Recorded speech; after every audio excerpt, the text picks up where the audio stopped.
Ya puede iniciar. Ingrid, me gustaría saber cómo sigues en cuestión a tu salud. Espero que estés un poco mejor.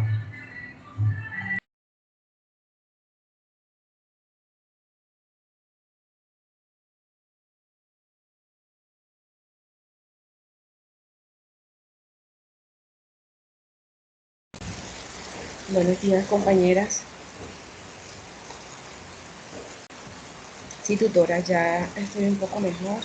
Sin embargo, me ha costado en esta unidad pues desarrollar las actividades a plenitud debido a que he estado en constantes citas médicas y seguimientos y chequeos médicos, lo que de pronto me ha complicado la entrega de estas actividades. Espero entre hoy y mañana lograr sacar lo que tengo pendiente.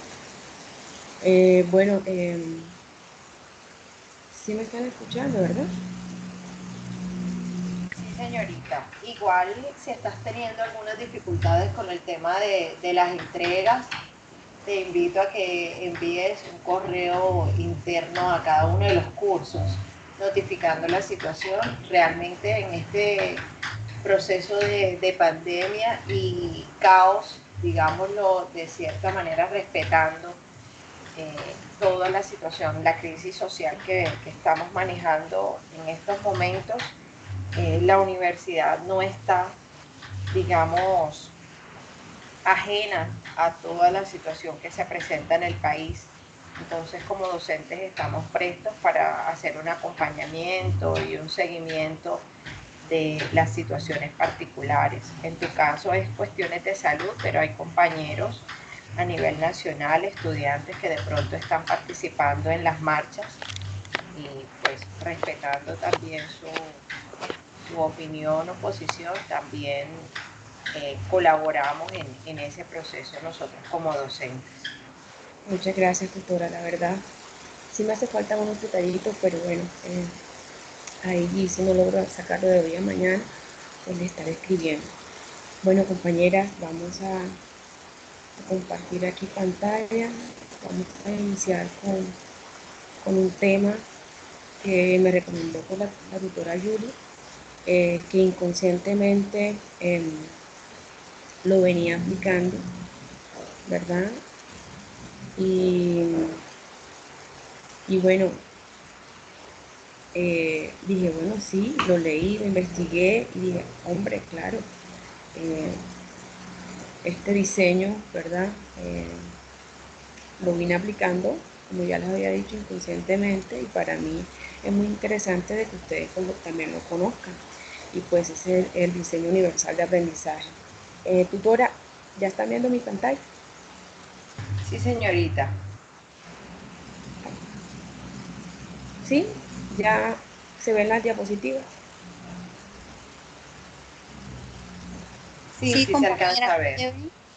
Listo, como les decía, pues este diseño universal de aprendizaje lo vine a conocer, o más bien vine a profundizar en él, fue cuando la tutora Yuli me recomendó ese, que investigara pues ese diseño universal. No sé si lo hizo porque quizás al exponerle mi proyecto vio algo, no sé la verdad, pero sin embargo pues quiero decirle que este diseño universal no lo generó exactamente esta parte de la educación, sino que se originó pues en el campo de la arquitectura como una Ingrid, si quieres, respuesta a la necesidad. discúlpame interrumpirte, si quieres, cierra el cuadrito de Skype, eso no afecta Ah, bueno, en listo. la presentación, para que podamos observar bien la presentación.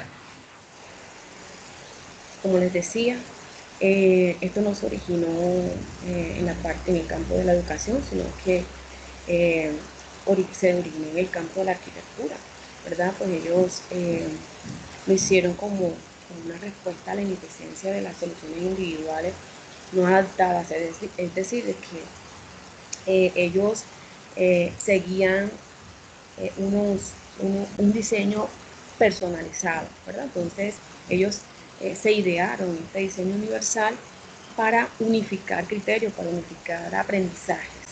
Luego vino el Centro de Tecnología y Especialidades Aplicadas, CAS, y lo adaptó, ¿verdad?, a la educación como una organización, como una organización como tal, que fue allá estadounidense, de la investigación y el desarrollo sin ánimo de lucro, que trabajaba para aumentar esa inclusión educativa. Luego, ellos pues comenzaron a idearse, ¿verdad?, con un conjunto de principios, ¿verdad? Que, vamos a ver, no puedo pasar ahora la diapositiva. ¿Qué pasó? Regálenme un segundito, disculpen.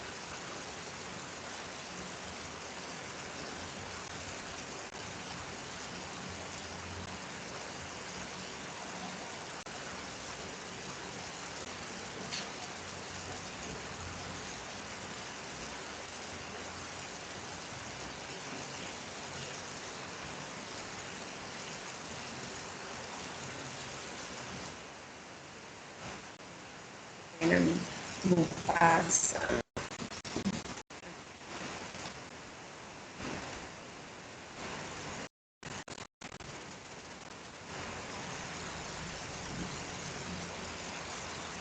¿Verdad? Luego ellos pues se idearon, ¿verdad? Esos principios, ¿verdad? Que se basaban en unos conceptos teóricos que pues unos pues comenzaron con la parte de la neurociencia, luego pasaron para las ciencias de la educación, luego de las expertos en tecnologías y la psicología cognitiva, ¿verdad? Eso con la intención de incrementar las posibilidades de aprendizajes. ¿Para quién? Para nosotros los maestros, para que pudiéramos formular métodos que realmente se adecuaran a esta diversidad que de una u otra forma encontramos en las aulas de clase, ¿verdad? Pues ellos se plantearon dos grandes objetivos que era uno, primero romper esas barreras de la enseñanza y el aprendizaje, y la otra era incrementar pues esas oportunidades de aprendizaje. ¿Mediante qué? Mediante unos principios fundamentales como lo era, como lo es, el principio de reconocimiento o de representación, el principio de motivación, el principio de acción y la expresión, ¿verdad? Este principio de representación nos dice el qué del aprendizaje, ¿verdad? Luego nos dan unas redes de conocimiento, ¿verdad? Para el docente que deberíamos presentar, o sea, nos indica en el que aprender, ¿verdad?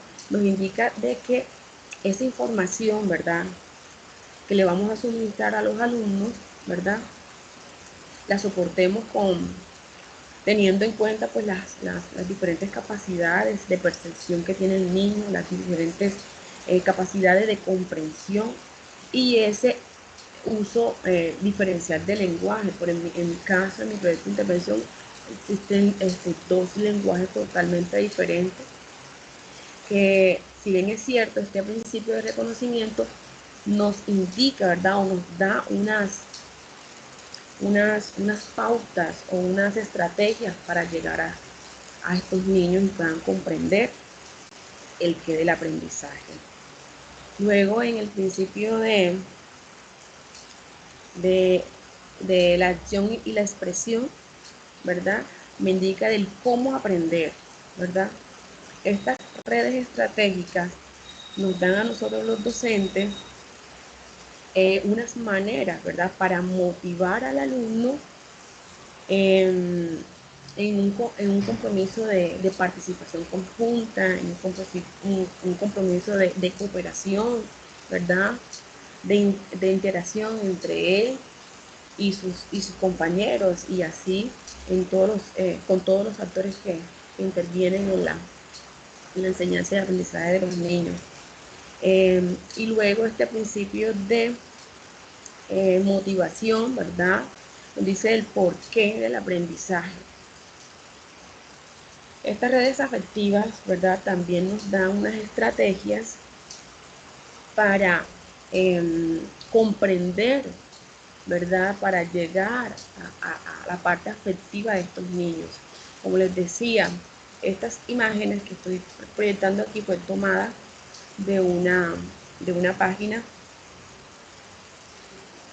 y las tomé porque son bastante claras. Aquí nos dice que este principio de representación debemos tener en cuenta unas opciones de percepción, los idiomas y los símbolos, las opciones de comprensión, como les decía.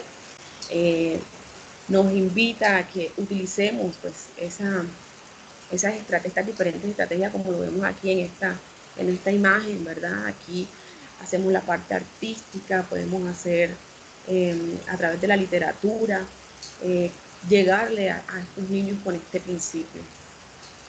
El principio de expresión también nos indica pues esas opciones físicas, esas opciones de fluidez, esas opciones de ejecutar, ¿verdad? El cómo, ¿verdad? Por vías de respuestas diferentes, por la diversidad de formas de interacción con el material, integrar las tecnologías también de soporte que son fundamentales pues ahora en este tiempo de pandemia. Luego las opciones de fluidez pues, nos indica que hay múltiples formas de comunicación, herramientas para solucionar pues, esas problemáticas que vivimos a diario en los docentes. Y esa opción de ejecución, guiar, ¿verdad? Planear y realizar diferentes capacitaciones, diferentes manejos de la información, diferentes desarrollos tecnológicos, ¿verdad? A través de actividades, a través de esas actividades rectoras que son también de mucha ayuda para el docente. Aquí vemos esa parte de la tecnología, vemos esa parte de los espacios, de los entornos, en fin. Y por último, pues la motivación, generar interés, generar esfuerzos y sostenimiento y persistencia, ¿verdad? Opciones de autorregulación. Nosotros como docentes debemos procurar de que esto se dé en el aula de clase, ¿verdad? Incrementar la autonomía, realizar eh, esa parte de que el niño, ¿verdad? Se reconozca como ser único. Y obviamente minimizar a toda costa pues todas las amenazas, ¿verdad? Tanto sociales como de distracción eh, a nivel de aprendizaje, ¿verdad? Y luego pues fortalecer o fomentar ese trabajo en equipo y sí o sí pues guiar a que el niño pueda alcanzar esos objetivos como docente o como plan educativo institucional o como currículo o como toda esa parte pedagógica, ¿verdad? Que necesita pues que esos estándares básicos de competencia los puedan alcanzar los niños. Así que la invitación pues en esta pequeña compartir de información es que nos apropiemos de este diseño universal de aprendizaje para implementarlo en nuestras aulas de clase. Muchas gracias.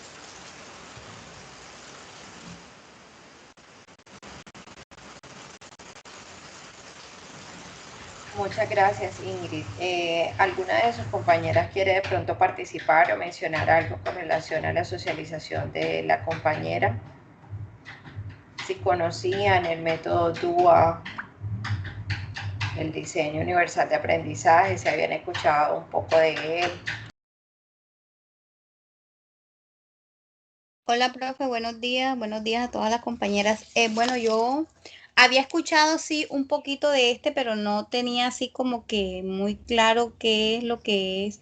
Sin embargo, pues aquí con la explicación de la compañera, pues de pronto puedo lograr entender que este es un sistema de pronto que nos permite conocer y comprender la diversidad no como una barrera, sino que más bien se convierte como en una oportunidad para todas aquellas niñas y niños, sí, con diversas con diversas situaciones que cada uno presenta, pero que no es una barrera para que ellos no puedan de pronto adquirir o ingresar a ¿qué?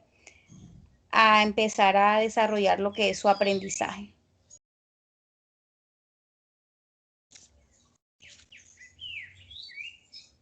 Muchas gracias, María. ¿Alguien más?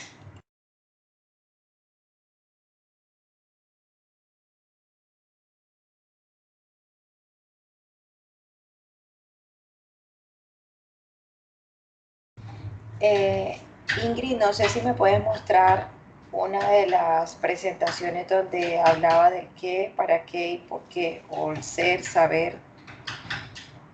Ingresa nuevamente.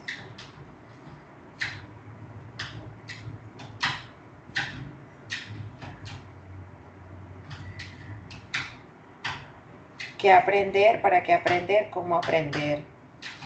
Esto tiene mucha relación a los pilares básicos, los pilares básicos de la enseñanza, el ser, saber y el saber hacer.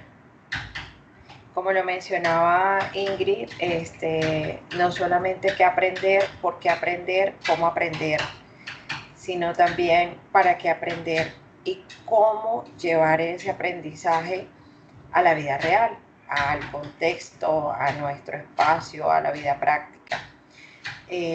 Con relación al método DUA, efectivamente no es tratar de que el niño encaje en un proceso, sino generarle espacios desde nosotros como educadores para que nosotros encajemos en la vida de ellos, respondiendo a las necesidades y las condiciones específicas que ellos tengan. El tema que este método nació, ¿qué pasa cuando estamos de pronto en la calle? Porque muchas veces lo he observado, una persona en silla de ruedas, podemos tomar como ejemplo Cartagena. Muchos de nuestros andenes no tienen, digamos, la rampa para subir o ingresar de un lugar a otro. Y eso limita el acceso o la tranquilidad de parte de cualquier persona que esté en silla de ruedas. Ellos tratan en lo posible de ser totalmente autónomos. Y efectivamente, al tener esos bloques o esas barreras arquitectónicas con las rampas, efectivamente ellos no pueden movilizarse autónomamente. Entonces, más allá de saber cómo o saber por qué, es también llevarlo de hecho a la práctica. En el momento en que nosotros vemos un niño que quizás está teniendo una crisis y en un centro comercial, y de pronto no comprendemos y lo que hacemos es señalar y criticar. Y esa no es la idea.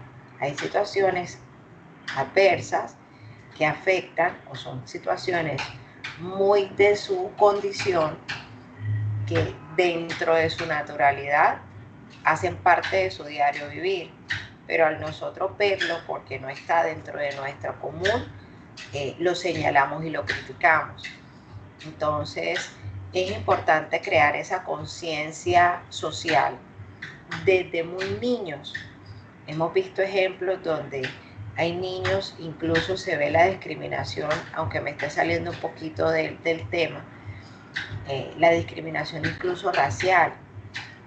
Y muchas de las imágenes o los videos que nos han facilitado las redes sociales nos muestran que esa discriminación nace prácticamente de nosotros como adultos, cuando le damos el mal ejemplo a los niños, porque los niños no nacen con discriminación, no observan la diferencia. Quienes construimos esa diferencia somos nosotros como adultos y se lo comunicamos a los niños. y ellos lo que hacen es imitar.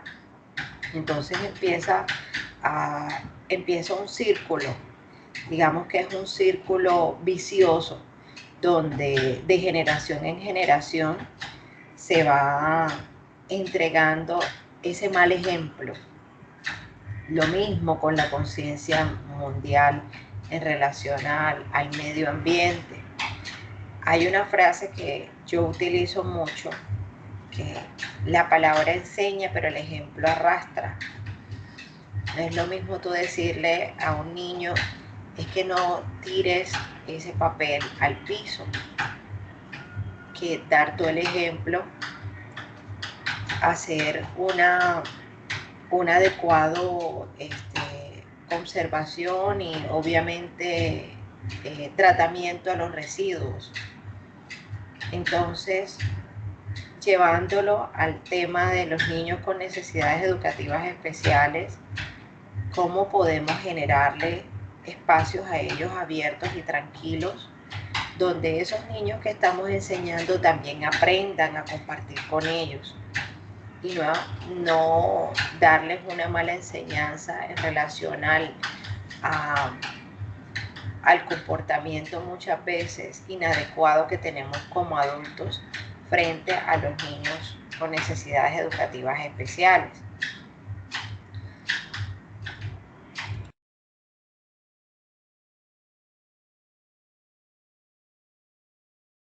Jessica nos habló en un momento que ella tuvo la experiencia al ser una sombra de un niño. Yo quiero de pronto escucharla, cómo fue la experiencia en la escuela y la relación que tenían esos niños con el niño que ella atendía. Buenos días, ¿me escuchan? Sí, señorita.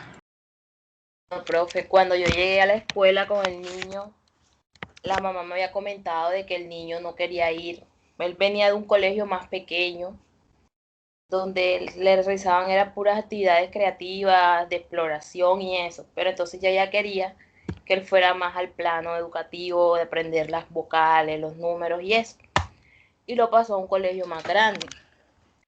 Pero ella decía que el niño sintió el cambio porque fue algo como muy brusco para él, porque eran más niños, el ambiente era distinto, él no quería ir al colegio, el niño ya estaba aprendiendo a ir al baño y tuvo un retroceso, porque no, los niños los cambiaban como personas, empleados del colegio, no las profesoras, y ella decía, los amiguitos no se integraban con él.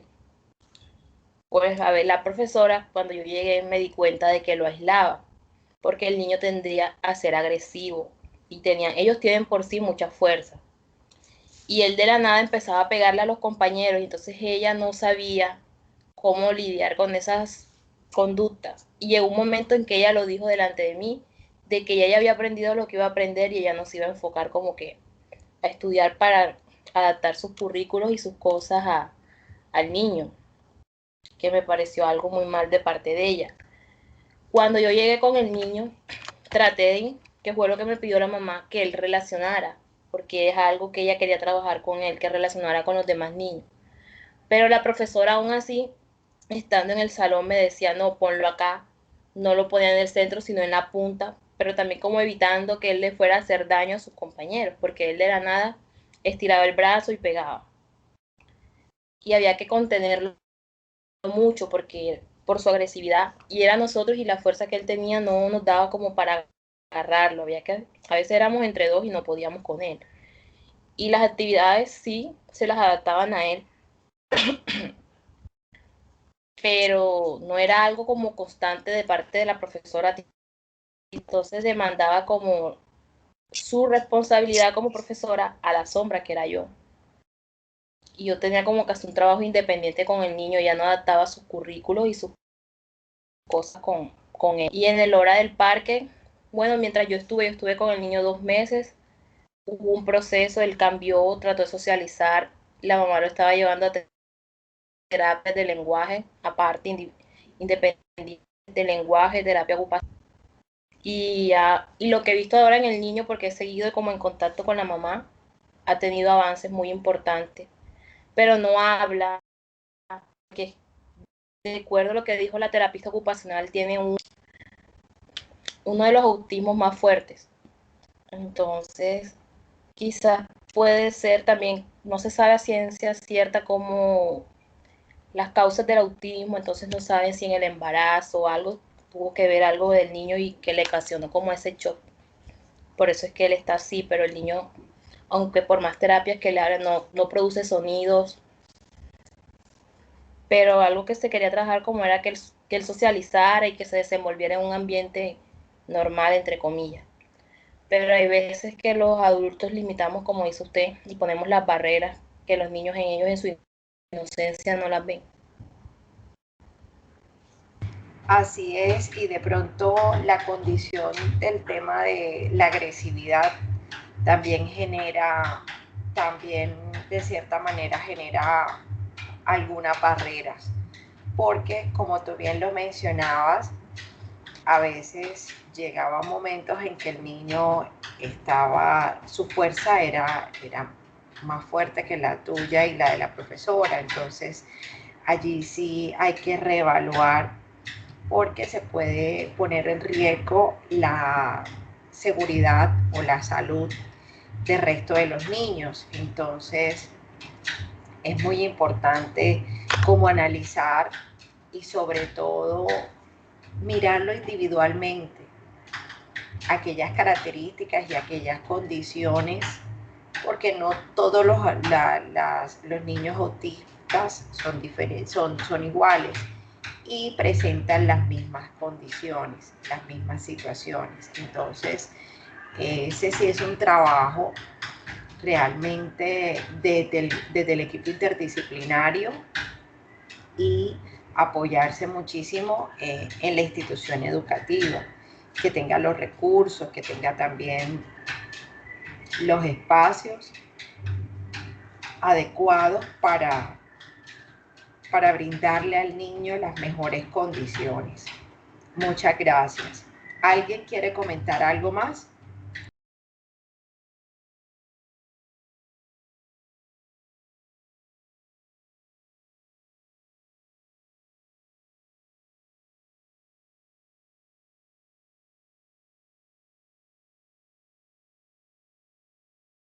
Bueno, listo. Vamos a continuar